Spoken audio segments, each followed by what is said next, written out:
Hello everyone, welcome to my channel. It's Haysie Simmer here, and today we have an episode of the Extreme Ultimate Decades Challenge. We are going to officially start the year 1331. In our last episode of 1331, we did all our roles, so we know who's a teen, who's getting married, who's passing away this year. And I have tried to record this episode 6 times, and I was having save file glitches. Luckily, I am no longer having save file glitches. Saying that I've recorded it 6 times, I've played out the story like 4 or 5 different ways, and I wasn't sure the route I was going to go for certain events. And now I have a really good idea of it because I have to reset our lot. The reason my save file is glitched is our lot. So doing that, I was trying to decide, were we going to burn it all down? But we've already done that. That's been done with Tamara and other things. Like we had 2 fires in Alder Village, and now it's back to being Alder Woods. So I think I came up with a very interesting solution that would go along with what we were doing already in the story. So I hope you guys enjoy it. So without further ado, let's get into it. King Augustin is not going to have any heirs or marry again, so it's really important for him to use his time as king wisely. And he has decided that he would like to bestow an honor on Jacob. So the reason he wants to bestow an honor on Jacob is because Jacob took care of his niece Christine whenever her father Connor turned into a vampire, and her stepmother Ophelia ran away with her dowry. Because Jacob was the head of her household, taking her in, he could have made her marry anyone he wanted to, made an arrangement, said, you know, this is who you have to marry, suck it up, and, you know, go be someone else's problem. But instead, he saved up for her dowry and waited for her to find someone she was comfortable spending the rest of her life with. Even though their time together was short, King Augustin would like to honor Jacob for being a stand-up guy, as well as raise him up to a status fit for someone who really made his little farm become such a staple in the peasant community and the local working class community. You know, Jacob had to take law into his own hands during the vampire plague and the famine. He made sure, you know, everyone in his circle and beyond his circle was taken care of. He did his best with the means he had to make arrangement that was beneficial for the working class and the peasant people. We're in the mid, so we're starting the year 1331 at the farm, and then everyone is going to head to the castle for Jacob's ceremony. No one knows what it's about, but Frederick, being his heir, and Francis, being his second son, will be in attendance. And we're also going to bring Isolde because she will be looking for a marriage match. Tiara is going to stay back and take care of the kids and manage the farm because she just gave birth to a baby. And I do want to make sure that her and Francis are giving each other lots and lots of love because of the fact that she has spent so much time in the magic realm during their relationship. So because they are soulmates, they would be rather affectionate when they finally do get to be together. So we're going to have a little bit of that happen. It looks like I have one of my missing sheep in here. Also, we are in the middle of a heat wave, and someone says they roll for heat waves to see if things damage on the farm and all those things.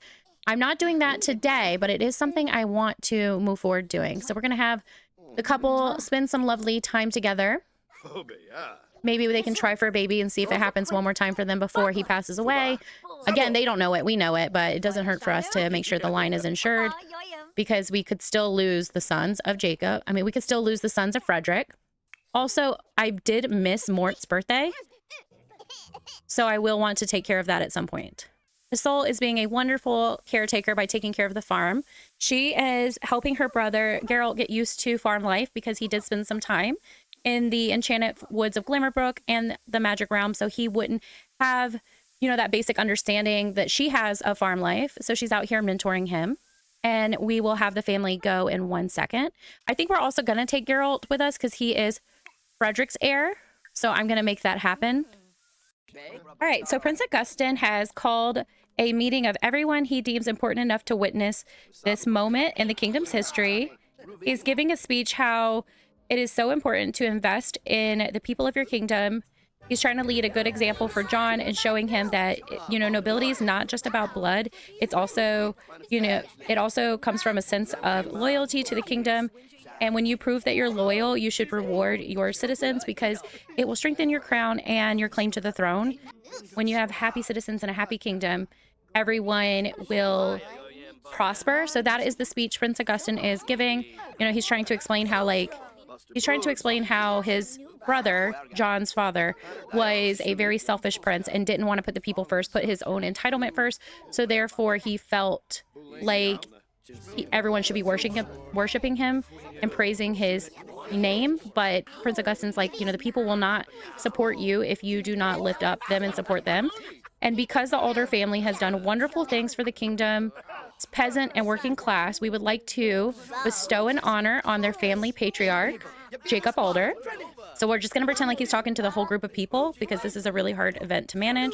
But we just have some minor nobles here. We have some major players and we have some knights. We have some merchants, and we have important people of the Alder family. It looks like Ophelia is trying to talk to Frederick.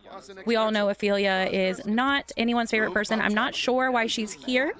Maybe Prince Augustin. Prince Augustin doesn't like Ophelia because she was Christine's stepmom and hurt her, but without that betrayal, maybe he would have never married her. So at the same time, maybe she's here to broker peace, because we do know her husband is the Kingdom of Moria's emissary. So we are going to bestow a minor title on Jacob.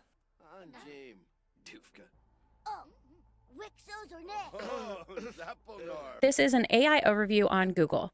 In medieval Europe, individuals could be raised to the status of Baron through various means, including military service, loyalty to the crown, or by acquiring land and wealth, demonstrating their worthiness to the king or feudal lord. So that is the title that King Augustine is going to bestow on Jacob Alder. Jacob Alder has proven that he can use his land well. He has accumulated more wealth than originally expected for someone of his class. They went from living in a tiny, tiny mud hut cottage to a wooden little cabin to a rather large home. Yes, it's technically, he's shown that through his generation and his son that they come from a family of people who want to pour into progress, which King Augustine wants for the people of his kingdom. He has also shown that during hard times, he will pull people together in a community and lift them up. He is a very smart agricultural man through generations of trial and tribulation when it came to farming. So he has a wealth of knowledge that he's passed on to his many sons, as well as he is loyal to the crown. So he is getting the title bestowed upon him of Baron by the king. And we now have a Baron in the family. So what that entails, so the king is telling him all that will entail. The king could come and inquire about needs that local farms are struggling with. And as you know, many of the peasants have their own little tiny farm that they manage to take care of themselves. So he would be the person people would come to for information, help, and problem solving. So we're going to call him Master of Cultivation and Agriculture, and he will also be a baron. The king is also telling him that he and his family will inherit this title through whomever he wishes to name heir of his children, or nieces and nephew if he wishes to bestow it upon them upon his death. It doesn't have to be his firstborn son. He can name a daughter, anyone he believes, because Prince Augustine wants to go back to the way the Gothic line did inheritance, where it was left in a will. So that way, whoever is the lord of the house, that way the master of the house can decide whoever is worthy to take on the responsibilities, because they will be overseeing kingdom problems, and it shouldn't just be inherited to the firstborn, because as his older brother, who is also a prince, has proven that the firstborn doesn't always mean right for the job. So Prince Augustine is setting that up for Jacob, and now everyone is going to have a feast to celebrate Jacob and all his accomplishments for the family. A soul has just met her possible intended if she wishes to agree. His name is Captain Hamish, and he's in the city guard, but he's also on the path to become a knight. So she is here to get to know him better, to see if they are going to be a comfortable match. And she's also being supervised by her father, and her brother's also learning about things. Grandpa's there as well. So everything looks to be going so wonderfully for everyone. So far, I think she finds him charming, but she didn't really want to live in a city, so it's not really something that she seems to be actively pursuing. But there was something I did notice. So Duke Elliot Grant has been keeping his eye on his soul, and he just introduced himself to her. And I feel like he is swooping in and asking her, you know, asking her about herself, getting to know their family some more. Technically with her being raised with her family being raised up, she is the granddaughter of a baron, even though a baron is a minor lord and they do not have royal family blood. She is technically someone the Duke could pick, and he does find her attractive. He's asked to see if he could possibly court her, if she would be interested in that. So he's asked her to dance because he really just finds her absolutely breathtaking. He also liked that she was not impressed with the city guard, and more so was chatting about how she has more interest in running her own house and taking care of animals. I think that's something he finds really attractive, and he would need a wife who'd like to take care of things because he does oversee a bunch of people. He oversees a bunch of people on his estate, so I think, you know, as for prospects goes, not only is he finding her attractive, and he has been stalking her the entire time I was setting up this event, guys, because I was planning on her being in an arranged marriage to the captain of the guard who is working towards knighthood. Duke Elliot Grant has been hanging around and he sat next to her. They were like chatting up in the background. So I think we will be moving forward with this storyline because he finds her attractive so long as she finds him attractive. So he is coming to introduce himself to Frederick to make sure that is something that they could possibly bring to the table as a possible marriage contract. Frederick is going to say, if it makes my daughter happy, then of course that's what I want. And I think she's telling her dad that she would like to entertain it, but she would like to get to know the guys better just to see, you know, what kind of life would be expected to her, because this whole nobility thing is new to them. And even though it is minor, she would have to take on a responsibility of a duchess. That's something she's not trained for. And he agrees. Of course, Frederick agrees. He would want to make sure she could do that. So the Duke is making a plan to show her his estates and to show her his country estates and where she would be setting up house and what her responsibilities would look like. So she is going to accept that invitation, but say, you know, we're not entering a marriage contract until she knows that she would be a good fit for his people, because she has never been really responsible for people. Even in their household, her sister kind of helped out more with the siblings and stuff. So that is where it looks like our story is going. We may have a little duchess here. I want to see what she thinks of him, so we'll do that real fast. Look at the way he's looking at her. He is highly, highly attracted to her, and she was receptive. So he finds her very attractive, and she also finds him very attractive. Okay, I want to see what she thinks of her possible original arranged marriage. Oh, because he's a young adult, she doesn't have any sentiments about him. So this is probably the path we're going to take for them. I mean, like, look at him, watch her leave. He's saying goodbye to her, and she's saying goodbye. Okay. So I spent an unnecessarily long time building this house. You guys may have seen a build video recently. I tried to make Anne's house with the horse master, aka also known as a marshal. I've made their house 3 times and it crashed. So this is the most new render. Sorry, she's glitched her outfit, but this is my newest render of it. It's tiny castle-like, very fantasy inspired, obviously not historically accurate. So just take that with a grain of salt. But he's a master of horse, which means that he is the top of his craft of training, breeding, and educating horses. So I feel like he would have a good setup. Oops. So because he is a master, you know, he's kind of like, he's the one, you know, everyone in the kingdom pays horses for and all that. So I want to show you their house without it being overly complicated. The top floor, 2 rooms. It leads out to this little balcony area. I saved this house so I can use it as a format for the new Alder house. Theirs is going to not be made of stone. Theirs is going to be more of a wood and like rudimentary plaster kind of situation. But there's the kitchen, the dining hall, the bathroom, and also an area that leads out in the master bedroom. So yeah, I mean, this is what we got for Anne, and we're going to go ahead and plan her wedding event. Her family has come to stay with her and her husband. I feel like she would want to take a good, energetic ride with Dawn. And here is her husband, James. Well, not her husband, her soon-to-be husband, her betrothed, James. He is, like I said, the master of horse. I will add more horses for them soon. But again, she is not a primary main household character. Not saying that she won't be important later, but because of her not being a main character, it would not behoove me to invest too much into it. I already just spent 2 hours building their house. So yeah, she's going to be living a really nice, sophisticated country life because they are out here in the country. Here's the country estate, the castle that's out in the rural area. And here's their little bitty home. So I'm really proud of it, and I hope you guys like it. We're going to go ahead and plan. We're halfway through the year 1331. We're going to go ahead and... Oh, I haven't proposed them to each other yet. That's right. Well, I'll get him to propose to her. Holy potatoes. Anne has had an accident, and she has almost fallen off the bridge. She was startled by her Uncle Francis on the bridge, and Dawn was not expecting that. So luckily, James was here because he came out and did a command to help Dawn get calm and get over the bridge, rein in Dawn so she wouldn't fall off the bridge and get hurt. We are going to make Anne ambitious because she wants to be a master horse rider. So we're going to say that that means she wants to be like a master breeder with him and just really get to know the trade of horse breeding and training because she loves horses so much. So James and Anne have taken the time to get to know each other under the supervision of her uncle and the Duke Arthur out here. She's been staying at the castle estate with her uncle while she has been doing her courtship with James. And while time has passed in the last year, they have fallen in a cute little, like, I wouldn't say love, but they definitely do want to get married, move forward with this relationship. They have a lot in common. And even though he is the master of horse, he is still a country man. He loves the kingdom of Avalon, but he does prefer a more simple approach to the situation of being a marshal. So he's out here just breeding his horses and just does contract work seasonally with royals. And then after that, he kind of lives a life in isolation, just do it, you know, and which is something Anne enjoys because she just really wants to be surrounded by horses and not deal with much else. He is a love bug.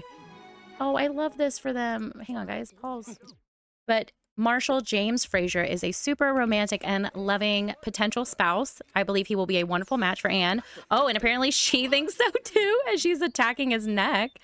So I'm going to get him to propose to her so we can officially plan the wedding and have everyone over. I'm going to say that since Francis is here, they're all staying up at the estate. They're all staying at... They are all staying up at the country castle with Arthur. So I'm making their own label so they can become betrothed. I think we're going to leave Anne in great hands, and I think she will make a wonderful marshaless. I don't think that's a title, but I do think she will be an active partner when it comes to business and training the horses and leading this lifestyle. James will most likely still be in charge of all the, you know, contracts and political arrangements when it comes to supplying military horses and especially the special bred horses. But I do think Anne will be actively training them. And I love our little quirky Dawn has to be here and be a part of their relationship every step of the way. And the moment has finally come. James has proposed. James has proposed to her. And we're also going to call him Jamie because he's based off of James Fraser from Outlander. Loosely, mind you, very, very loosely. She's obviously not Claire. But I want them to live a happily ever after. And it looks like she is going to accept his proposal of marriage. And we're super happy for them. It's going to be a great little wedding. Oh, I love that. All right, let's get their wedding proposed. I love that they got to do that by the bridge. All right, so if everyone will take their seats, we will begin the wedding of Anne Alder to James Fraser. So I'm hoping that we can get Jacob to officiate the wedding, but we will have to see. Unfortunately, this is a typical Sims wedding, so everyone was in the way for a split second and no one sits down exactly where we need them to. So in this moment, the couple is promising to be devout to each other, to love each other in everything, in sickness and health, to work hard together.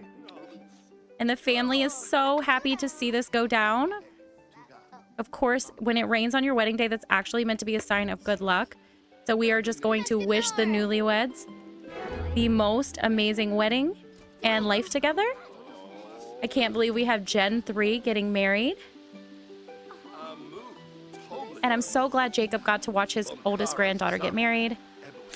I'm glad Dawn is here too, because what is a Sims wedding with people who have horses without the horse actually being in the show? That is very on brand. And I'm also glad Jacob is still here and alive to see his daughter get married. So they are officially married, and the family will be heading back to the countryside after they have a nice dinner together. I'm going to have them try for a baby so we can already get that on the way for them. We'll have Jacob make some stew. Well, they reached romance level 2. I do need everyone to come inside so they're all nice and safe. I'm worried about Frederick possibly getting sick in this storm. You do know after the fire, he's had lung issues and breathing issues. So hopefully he will be okay. James and Anne are very satisfied in their relationship, so their status bar is doing great. Frederick is so happy to have both of his daughters with Mary make good possible matches. We don't really know if Isolde will be marrying the Duke, but there is a chance. So they already are extremely attracted to each other. I'm really excited to see where that goes. So Anne is consummating her marriage, and then we will all have a feast. So I have Grandpa Jacob cooking a fish dinner to celebrate everything going on. And Yeah, I can't believe he got to see his grandchild get married. You know, we're about to lose our Gen 1 permanently. So it's just wonderful to have these simple, special moments with them.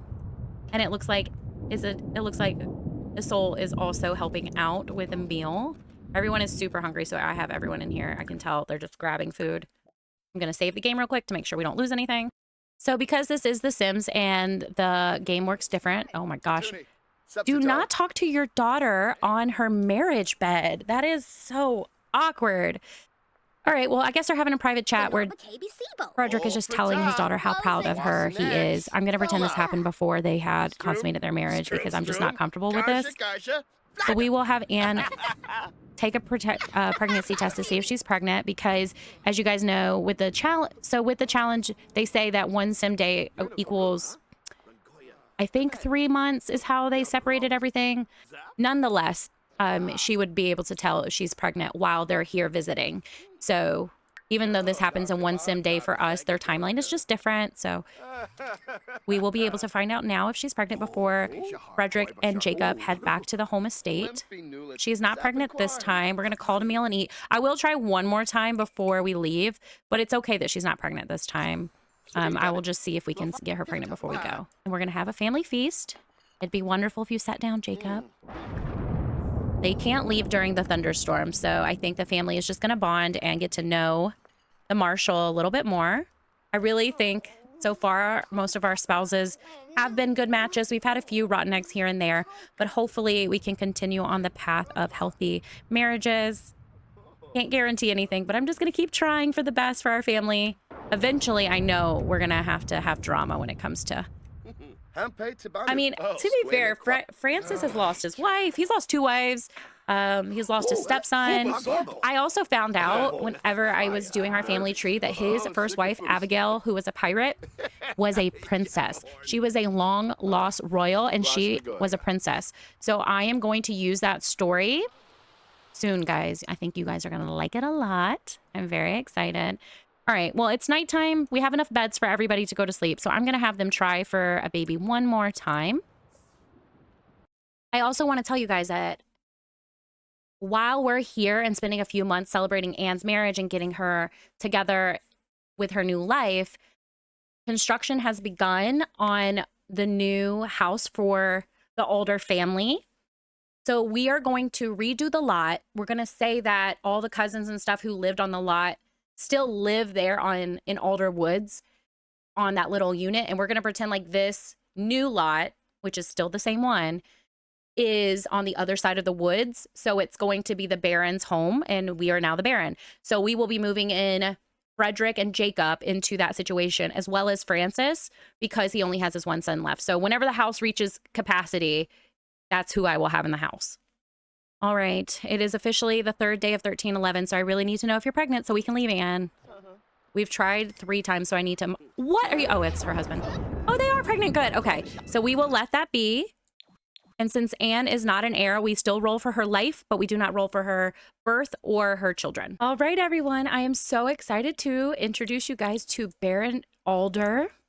I'm tempted to change their last name to Alderman now that they are a house. I haven't decided, though, if a name change is necessary, but here is the estate. This is that river and lake, so we're going to pretend that the other Alder Woods, where the little house was that we were expanding upon, is somewhere over here in the estate. But now we are in charge of our little community, our little loop around.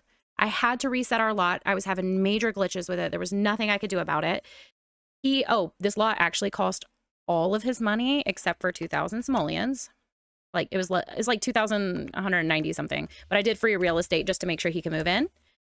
So this is our home. I wish I recorded this one and Anne's house, her little castle, because I did a really good job, but I wasn't recording them, unfortunately. So anything I do the best on, I apparently don't hit record.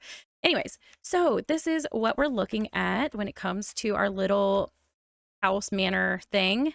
I really just think it's a house. I know it's a big house. I also know this isn't historically accurate for 1300 England. We're not in England. We're in Avalon. Avalon has magic. It's fantasy. So I just needed us to have a stable home to start in.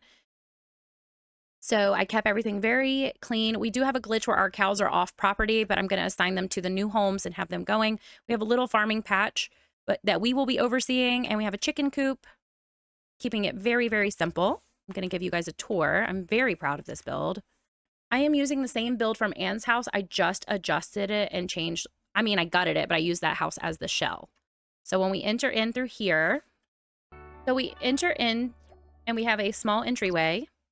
It's very bare. He is a brand new Barron. We have our own house little tapestry now. I just have it as like some florals in different green shades.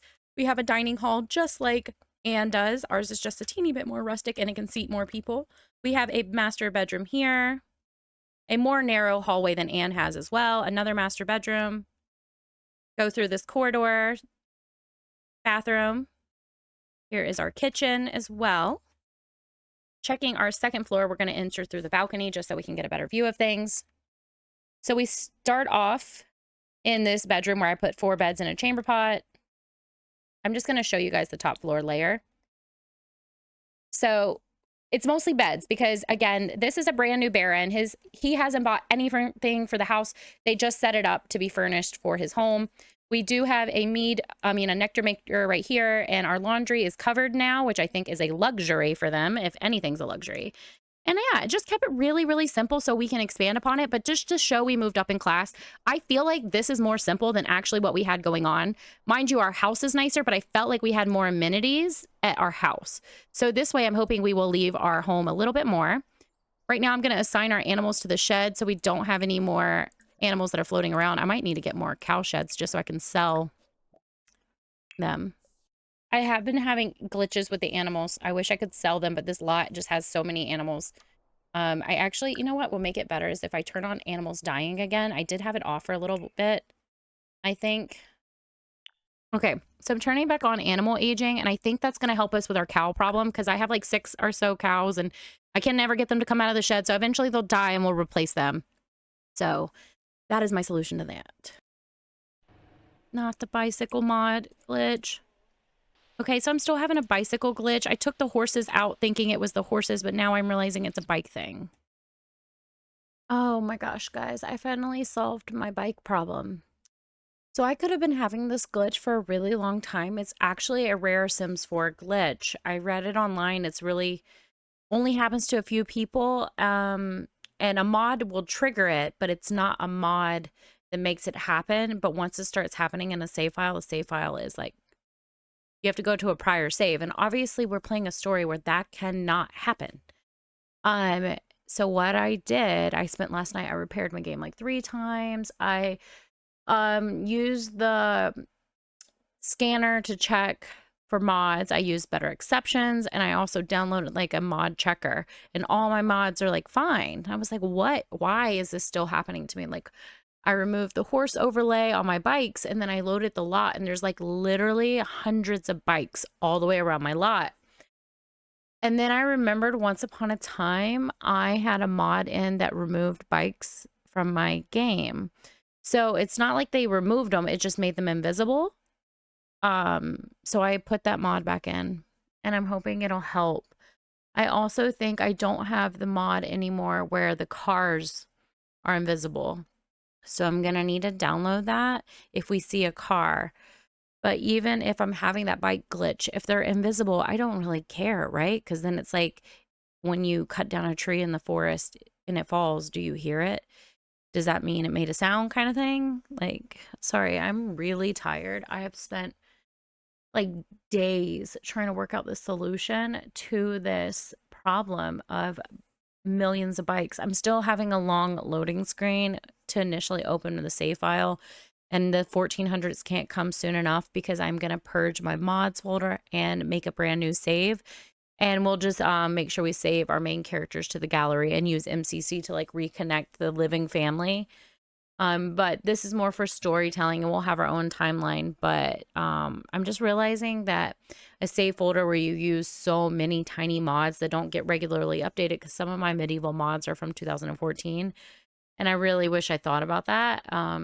Using the save file for the last 3 years, and we had just really big patches. We had For Rent, which had a whole new UI system come out. We had infants come out, you know, just so much came out that I really think like old save files got corrupted easier because they weren't ready to handle that when you had all the mods layered into the code. But I think everything's good, and we will hopefully get into the game and be able to finish the year 1331. I did it. Oh my God, I did it. I don't know. Maybe it's because I deleted my local thumbnail. Oh, my heart is so happy right now. I have chills. That was, guys, that was making me honestly want to quit this challenge so much. Like, I have a few like glitches, but I don't have any broken mods. There's just going to be some script. Like when you're editing a script of a game over and over for literally years, I've been doing this. Like there's going to be glitches, but it was to the point where I was genuinely like upset because there were so many bikes just landing on my property. Oh my gosh. I'm so excited to introduce you. You know what? I'm cheating. Let's get rid of the thunderstorm. I don't ever do this, but I just put the UI mod back in my game. I want to get rid of the thunderstorm because I wanted to take a picture of Jacob outside of his house. Now I just need to get rid of umbrellas again, but we'll get there when we get there. I want to know why everyone's spawning outside my house. All right, Barron Alder, show us what you got. I love that he got to do this for his family and get honored. I originally wasn't going to go this route. I didn't want like our family marrying into royalty, like our direct descendants. Christine was fine because she's a cousin. But I didn't want our direct descendants like becoming royal so fast. I have seen other playthroughs where that's happened, but I feel like them granting him a Baron title, and this house is technically like smaller than that big house we had built. I just want it to streamline our lot now that I know how I want to play. But yeah, like I feel like Jacob deserved it. So he is going to turn his house into an apartment real fast, and we're going to turn this into Frederick's house. They're expecting a baby, and I can't add Jacob. I can't have them all in the same house because there's too many Sims. For some reason, we have a bunch of people at our lot, but Frederick has brought his family here to the manor. So we're going to have everyone go here together and check it out. After like going to a castle event and going to Anne's new house. Our house is like a softer version of Anne's house. Anne has a little bit of a nicer stone castle. We have, you know, this plaster stone little cottage. But look at them. They're all so excited looking at their future home. And Tiara is noticing that this is a house that they had in their dream, in her vision of the future.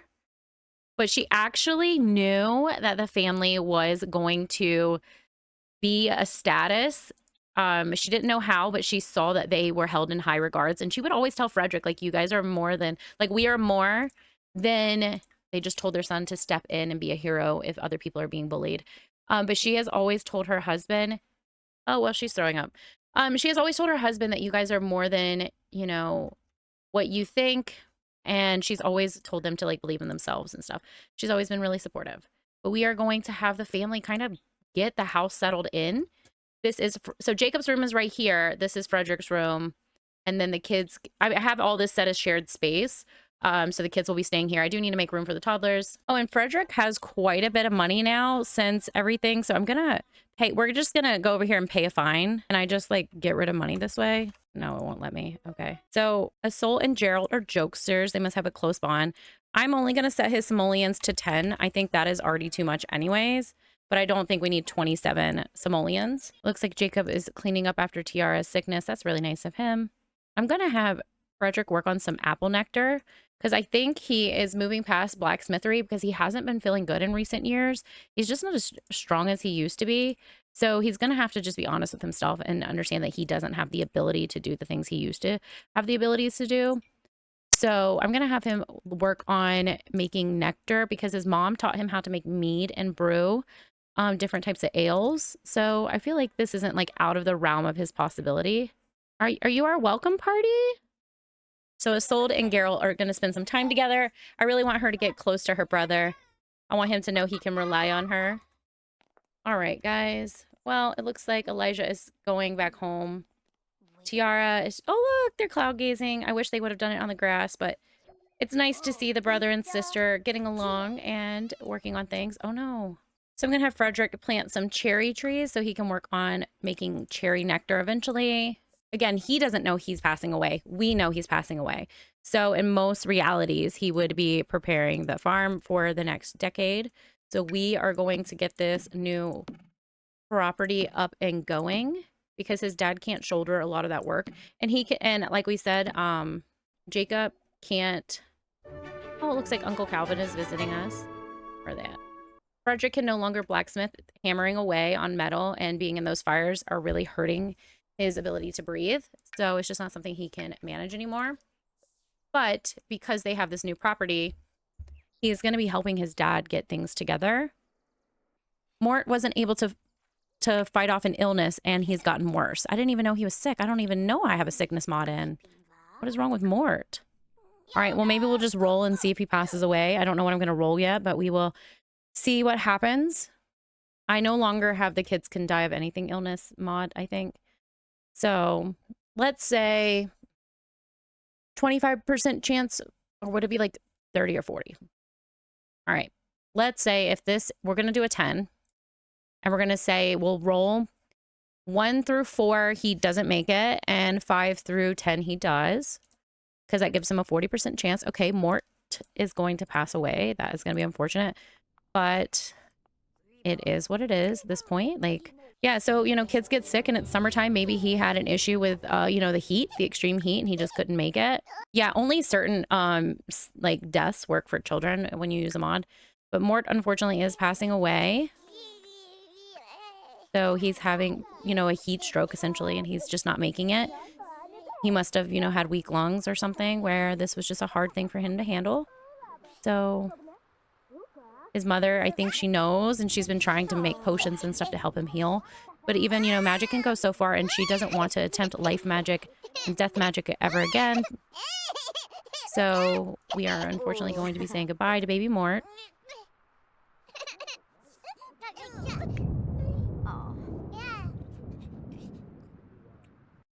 All right, so Mort has passed away. I think he's underneath her skirt. She recognizes him as passed away. Okay, he's gone. Okay. All right, so it looks like Asol and Geralt are out here talking. I think Asol is, you know, just trying to bring Geralt some comfort. This is probably his first memory of losing a sibling. And Geralt and Mort were together in the magic realm. So he's kind of close to his baby brother because he grew up kind of away from his sisters since he was in the magic realm from toddler age to now. So I feel like his sister Asol is trying to be there for him the same way Anne was there for Asol when Dante died. So she is just going to, you know, return that favor. And it said, they gained a sentiment saying, I'm glad you don't think, you know, I'm silly and getting too old. So that I'm too silly. Sorry. Looks like Frederick's in here. Oh, it's getting him some love on Jacob because, you know, Mort just passed away. And I think everyone's going to be checking in on Jacob, making sure he's doing okay. I love that he just came in here to take care of his son. Maybe spend some quality time. I feel like I feel like Frederick knows that, like, his time is limited, so he's spending time with everyone. You know, he was in this fire that just, you know, destroyed half his face, made his muscles, like, health decline. And he's noticed over time in the smithy that he just isn't as strong as he used to be. So I feel like he just doesn't feel as strong as, like, his brothers and everybody else. So he's going to help his dad get things set up, make sure his family's okay, but he knows that something's not right with him. I'm not saying, like, he feels like he's going to die, but he definitely feels like he's not, as, like, in good health. And Jacob just farted in us, and I guess that is wonderful. Make sure Jacob is introduced to Jacob. We only have one more day left of this year, so I'm hating to say that, like, once these basic things around the farm are done, we're going to have to take Frederick's life. But I do think we're going to say it's a result of illness due to everything he endured from that fire. Like, he's just not the strongest anymore. So Frederick has not been able to deal with grief, so he has moved from a romantic personality trait to a loner. Yeah, I mean, I feel like it makes a lot of sense because of everything going on, that he would feel like his heart is breaking. They've lost children, you know, they're struggling to grieve, and, you know, he's setting up his daughters to move on in life. And I don't know, I think the idea of the prophecy that half his family is going to die, Frederick is, like, hoping beyond hope that all these, like, things are signs that things might most likely will be okay. but they're all kind of not sure what that's, you know, the future is going to look like for them. And like, I know he's hopeful that things are going to be okay, but he does truly believe in his wife's magic and her prophecies. And the fact that she said, you know, I saw this place in my vision. Oh, look at her. She's so heartbroken. But she saw this place in her vision. Oh, yeah. I think we have a little better exceptions. I think it's an animation. Oh, this is our dinner. That's right. Okay. Yeah. So Tiara saw this place in her vision. I feel like, you know, Frederick, that is a sign that, you know, things aren't great. If you recognize like us being in this position of power, and you know, we don't want to see our family be destroyed. And I think he's just scared because, you know, the family is entering into a new branch of society. There is all that political intrigue when it comes to, yeah, so they're all grieving. Their hearts are broken. They have more responsibility now that they are, you know, Frederick is going to be the heir of the Baronhood and Tiara is going to be the Baroness. Right now she is acting Baroness because Jacob no longer has Hoya. But, yeah, the family's sad. They just lost, you know, their baby. He was about to age up too. Mort was about to be a toddler, so he didn't even make it to toddlerhood. So I feel like it's just really hard for them all. And Jacob is coming to check in on the family. They'll be having family dinners together a little bit more. For some reason, he's pretending he has an umbrella, but where are you going, Jacob? We saved you the head of the table. Oh, he wants to be next to his son. But now I can't capture everybody as much as I wanted to. Yeah, I really like that. I really like that the family can be together in their times of sadness because it's what keeps them strong is to have like these familial bonds. So I'm glad this whole like chapter of the year while we've been here, Isolde has really been investing in her brother because tomorrow Isolde is going to go on a promenade, like little courtship tour with the Duke. He's gonna you know, show her his dukedom essentially, and she's gonna decide if like this is a responsibility she can partake on. Oh, look at how Tiara looks at her husband and he's cleaning up and she's just like looking at him like he is the greatest gift in the world. I love that for them. Yeah, so he's gonna go do some planting. Mort is going to play with the toys. Tiara is in labor, so I need to get a bassinet. And on this stormy night, so Monday is our last day of 1331. So on the stormy night, halfway through the year, Tiara is having a baby. So we're going to go upstairs and have our baby. I no longer have the realistic pregnancy mod in or the realistic birth mod. I do want to put it back in. I'm going to go ahead and put the kids to bed. I also just reset my MCC. I wonder, actually, should we just like bring a soul in here and pretend like she's helping her stepmom? Because I feel like she would help her. I do really like the realistic mod, though. I wish I could have it in right now. I just hadn't had the time. All right, for a boy, so we're going to name him Gunther. Because I'm going to try to look for some family goth names. I'm not saying that this is the Gunther in the family tree, but I'm going to say that they reuse names. So, oh, yay. Twins. So let's be fair.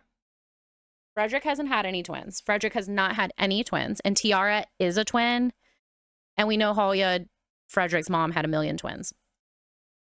Tiara's brother is Laurent. So I think we'll name this baby Laurent after her brother. Oh, no. At least it's just 2 and not 3 at this point. And we'll roll for everybody once she finishes giving birth. Isolde is here to help her mom. Oh, sweet baby. Love the magic of it. Love this for her. All right, so if Tiara, so we're going to roll for Tiara. If she gets a 1, she doesn't survive. Tiara survives, and then for the babies, it's for birth, it's 5, 10, 15, 20. Okay, we lose Gunther. Oh, we lose both of the babies. Oh, that's so sad. Oh, this is, honestly, I feel like if both of the babies pass away, Tiara should pass away too. She just lost Mort. Both of the babies pass away. Like, story-wise, I just don't see her getting out of bed after losing 3 kids in 1 year. I know she has other children, but, like, she's getting prophecies of doom. Her husband's about to die, which it hasn't happened yet. But I feel like Tiara's gonna die, too. I think I'm gonna make her die of a broken heart at the end of this year because it's the only thing for me, storytelling-wise, that makes sense. So we're gonna age up both Gunther and Laurent. All right, so the babies have passed away, and Tiara is sending their spirits back to the netherworld. Oh, I hate this for her. Like, losing so many of her kids. And Tiara just cannot take like losing her children anymore. It's just hard for women in this time, and she's been so haunted with these prophecies of doom. She's been so plagued by like these prophecies of doom and death that she's dying from a broken heart. You know, in a span of 3 months, she lost 3 of her children, and she just gave birth and couldn't take it. So unfortunately, even though she survived birth, she did not survive the heartache of the grief that she's experiencing. And poor Isolde is here to find her mother, or her stepmother, but you know, one of the only mothers she's ever known. And it just breaks her heart to find her here. We're not gonna plea for Tiara because of the fact that, you know, she died from mourning. Like, her heart broke, and that's just not something, you know, we're gonna force her to live in a world without her children if it broke her heart. And she's our first tombstone here on this property. A soul is dealing with the loss of a loved one and having extreme grief from the situation. I'll put the tombstone over here for now, but I don't really have the means to use it. So Frederick is all alone with his children now, and he is just devastated, but he's got to keep going. And we're just, you know, saying goodbye to so many of our family members this year. It's really freaking brutal and sad. They were just born and then they died, and then Tiara dies of a broken heart. Rough day moving in and settling in the Barron estate. I feel so bad. Jacob invited Frederick and their family here to give his heir that better chance of, you know, life. I mean, he could have asked Francis, but Francis has an artistic soul. He doesn't want to be taking care of other people. So they, you know, kind of leaving Francis up to where he is, taking care of one of his sons, I believe. Geralt is going through a phase and is very clingy. He wants to spend time with his dad because he's so upset. But he's going to read. I assume he's going to read a book maybe his mother read to him for years and years. Use the latrine. Use the bucket. And then you can go back to reading if that makes you feel good. So he's going to go read. But it's 5 a.m. on our last day. So unfortunately, last day means that Frederick will be dying today. And I hate to say goodbye. I feel bad. This is like Frederick spends his first night in the Barron, you know, estate alone in his bed because his wife and his children died. Like, boys got bad luck. I mean, to be fair, I felt like we were having good luck for a while. So at this point, it did feel a little inevitable. So I'm going to have Geralt come out here and take care of the cows, give them lots of love, and feed them. He's going to vent and talk to all the animals and ask them, you know, how they're doing. And we do have animal death on now, too, because I was struggling with my animals not showing up. Like, this animal still won't come out of the shed. So it's super annoying. But Frederick is feeling very bad. So Frederick just woke up not feeling too great. His heart has been hurting. He's been sweating. He has been having breathing issues for the last couple months, and he didn't want anyone to know. So he is passing away from overexertion and heat exhaustion, which is really so sad for the family to lose their Gen 2 heir, especially whenever, you know, our next line is technically not secure. We do have some Gen 3 teens, male teens, and they are on Francis's family tree, which is Frederick's second brother. So Frederick being passed away now, we're going to have to move around everything because Geralt cannot take over the mantle of heir until he makes it and survives to teenhood. So Francis is going to have to step up and move in and help his father with the Baron. Even though it was never his goal to do so, he doesn't really have another option. So poor Frederick has, oh no, it says that his soul is learning that denying grief is not sustainable, and over time, unresolved grief will begin to fester, resulting in anger. Oh my goodness. The soul is angry. Why me from grieving? Every morning is a reminder of how unfair life can be. Oh my goodness, this is devastating. I mean, she's obviously playful. But she's not gonna go meet with the Duke today because of the fact that, you know, her dad died. So I don't know. I have to pay our bills. Okay. So the father from the priesthood has come to take care of Frederick's body and, you know, help the family in his passing. Really sad. And now we have another family ghost.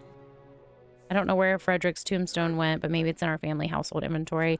I'm not really going to stress about tombstones. I kind of like had enough of the ghost. He came all the way out here to reap, I guess.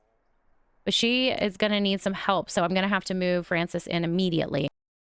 All right, so Francis and his one of his sons, I don't know which one this is because they're triplets, are going to be moving into the heir household. They're going to move in together to help with Isolde and Geralt and baby Jacob, the remainder of Frederick and, well, the remainder of Frederick's kids.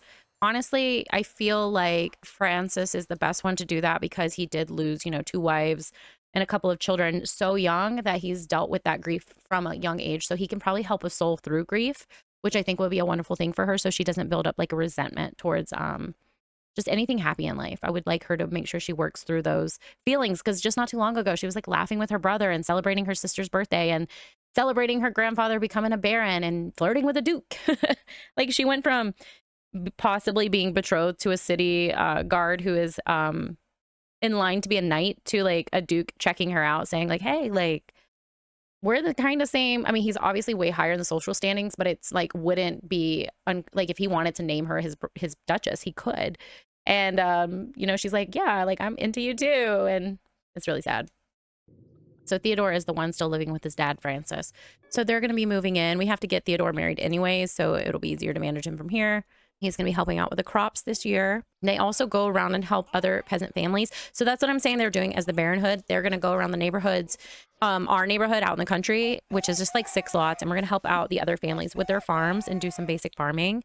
And I'm going to make a farming group for the Baron. And that way he can teach them, hear their problems, help them with any animal care, and just teach to better the people. That is what we're going to say is our goal for all this. But Frederick is, but Francis is so sad to lose his brother. You know, he never really expected to see his brother gone so soon. So that's just hard for him. He's got to help Isolde with her marriage match. Luckily, oh wait, that's too much money. So with her marrying a duke, her dowry is going to be 10,000 simoleons. So luckily we have that for her. And then we'll put us back at a more modest amount. But poor Theodore is so sad. I think he has the wrong eyes. Yeah, Theodore's really sad. He probably wants to talk to his dad about his grief as well. Isolde is, you know, helping out more with the siblings and stuff, but she's definitely just devastated. The Duke Grant oversees the commerce of the township here on the docks. Over here, back this way, like everything you can see, they do the commerce of, but he does have this like simple little, it's little, but you know, it has a lot of features in it. Like they have a really well furnished city home. This is their city home. Yes. And, you know, he helps with trade. They oversee shipments, imports, exports, fishing, licenses and stuff like that. And this Duke oversees the merchant guild and the different guilds. So, you know, they are, you know, Avalon, I've said this a million times, Avalon is a simple and small kingdom. So even like the royalty are not as luxe as other kingdoms. Avalon is a very small and simple kingdom, very much a country kingdom. So we have like our trading docks right here, and then we have the countryside, and then we have the woods. Like we don't have big trade routes, and we don't have, you know, big cities like other kingdoms do. But he was supposed to have, I don't know if you guys just saw, Jacob was walking by right here. Jacob has informed him that his granddaughter will not be coming by today because, what the heck? Oh, what? Windenburg. That's crazy. Yeah, so Jacob has let him know that, you know, her dad died, so they were not going to escort her on the tour today, and he would like to do something about that, so I'm going to have him travel. So he wants to go and do something about, you know, her loss, and he is going to just propose and pour his little heart interest out to her. So Lord Elliot, the Duke of Grant, has came to console Isolde and their family and offer any help within his rights of delivering and promising. to Francis, and the family is needed. He's letting Isolde know that he would love to be there for her and support her any way that she would think is necessary. He would really like for her to take him up on the courtship and the proposal of marriage. So we have, why are people just walking into my lot? This is not a museum. Yeah, so he's asking her if she would take him up on the proposal of courtship, and it looks like she is interested in it still. Obviously, she's going to be grieving her dad, but she really is drawn to not wasting moment. Like, if her dad and Tiara's love taught her anything, is that you should seize love when you have it and know it. And what is happening? So if Tiara and Frederick told their daughter anything, which Tiara is her stepmom, but still she raised her, like, don't waste your life. Don't miss opportunities. They knew they loved each other at a young age, but they never really committed to it because she was a lady and he was just a farmer boy. But look at what they ended up doing with their family. But had they got together sooner, they probably would have been happier sooner. So we're going to say this is her accepting his proposal, and she is going to be getting married with him, and we're going to send over the money, and I'll take care of the marriage in the early next episode. So she is gung-ho for this and is leaving our family now. So I do think this is for the better of Isolde, and I think she will make a great duchess because she, again, will be a duchess of the people, which is along the themes of what the king wants for the kingdom anyways, is to lift up his other people. So what better way than mingling classes to just build a strong, united kingdom? But the Duke does need to settle things respectfully with Francis now that Frederick is no longer the one of the house who will be, doing those kind of contracts, even though Francis doesn't really know what to do. So the Duke is probably going to have to, like, bring his lawyers over and talk through it all together. So he's just making arrangements and being, more than honorable, of course, on behalf of Isolde. And Francis, of course, just wants his niece to be happy, especially after all the loss in the family.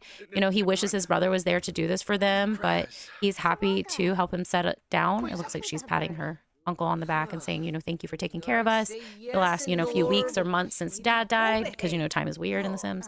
But she's telling him, like, I'm going to be okay. And, I have all these plans to make my position in life matter to the little people. So I think this is how we're going to end the year. For some reason, I had a bunch of people come into my lot, like it's a public lot. So I'll be happy to get rid of one more space in the household so I can turn this back into a single house. But without further ado, I'll see you guys in the next one. Bye, guys.